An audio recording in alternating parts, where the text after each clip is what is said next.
Hello बच्चों, तो चलिए इस प्रश्न को पढ़ते हैं। रेखा 3x प्लस 4y बराबर 7 के समांतर तथा रेखाओं 2x प्लस वाई बराबर 5 तथा x प्लस 3y प्लस 8 बराबर 0 के प्रतिच्छेदन बिंदु से होकर गुजरने वाली रेखा का समीकरण है। तो यहाँ पर देखो, इन चारों विकल्पों में से हमें सही विकल्प बताना है क्या होगा। ठीक है, तो प्रश्न में आगे बढ़ने से पहले इस प्रश्न से संबंधित जो मुख्य अवधारणा है उसकी हम चर्चा कर लेते हैं। तो देखो, मुख्य अवधारणा क्या आ जाएगी।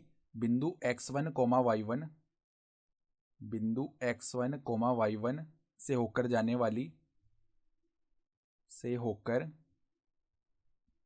वाली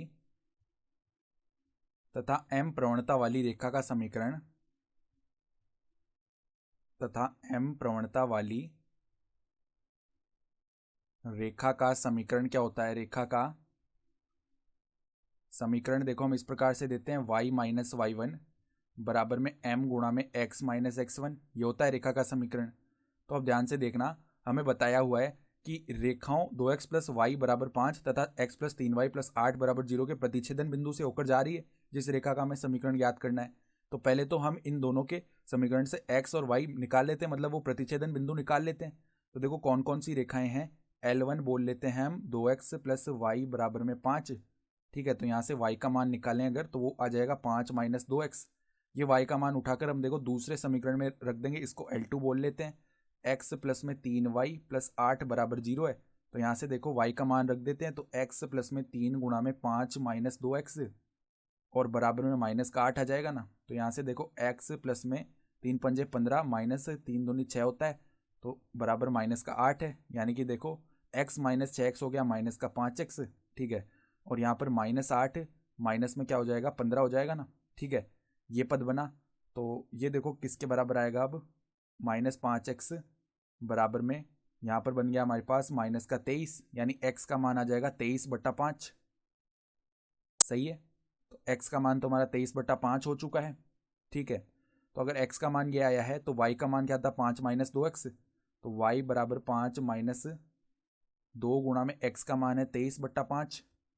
तो यहाँ पे देखो ये क्या बन जाएगा हमारा, 25 माइनस में 46 बट्टा में 5, ये बन गया।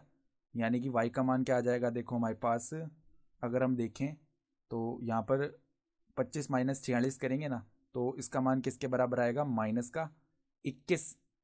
ठीक है, माइनस 21 और बट्टा में क्या आ जाएगा, 5 आ जाएगा। ये आया, तो y का भी मान आ चुका है देखो -21/5, यानी वो बिंदु तो मिल चुका है। अब हम देखो प्रवणता ज्ञात करेंगे, जिस रेखा का हमें समीकरण ज्ञात करना है। तो हमें बताया हुआ है कि ये 3x प्लस 4y बराबर 7 के समांतर है। अब हम जानते हैं कि समांतर रेखाओं की प्रवणताएं बराबर होती हैं। तो अगर 3x प्लस 4y इसको तीसरी रेखाएं बोलें L3, 3x प्लस 4y 7 को उस तरफ लेके आए तो -7 बराबर 0।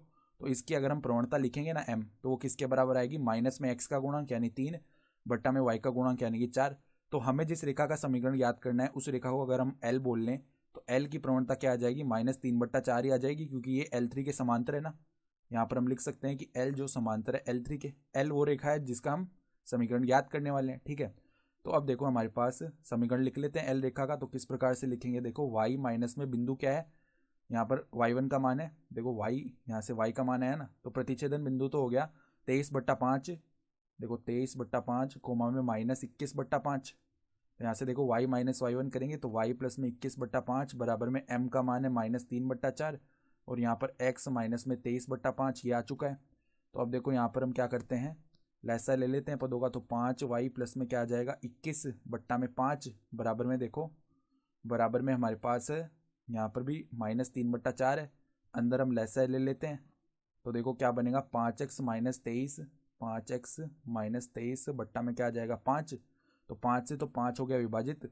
अब 4 को इधर गुणा करते हैं तो 20y प्लस में 4 एकम 4, 4 दूनी 8 यानी 84 बन गया। माइनस में देखो यहाँ पे 15x आ जाएगा और प्लस में देखो हमारे पास यहाँ पे 69 आ जाएगा। ठीक है, यानी कि अब देखो उस तरफ लेके जाते हैं पदों को, तो 15x प्लस में 20y प्लस में 84 माइनस में 69 और बराबर में क्या आ जाएगा, 0 आ जाएगा। ठीक है, तो 15x प्लस में 20y और यहाँ पर देखो हमारे पास कितना बन जाएगा, ये यहाँ पर हमारे पास में देखो यहाँ पर 15 आ जाएगा बराबर में 0।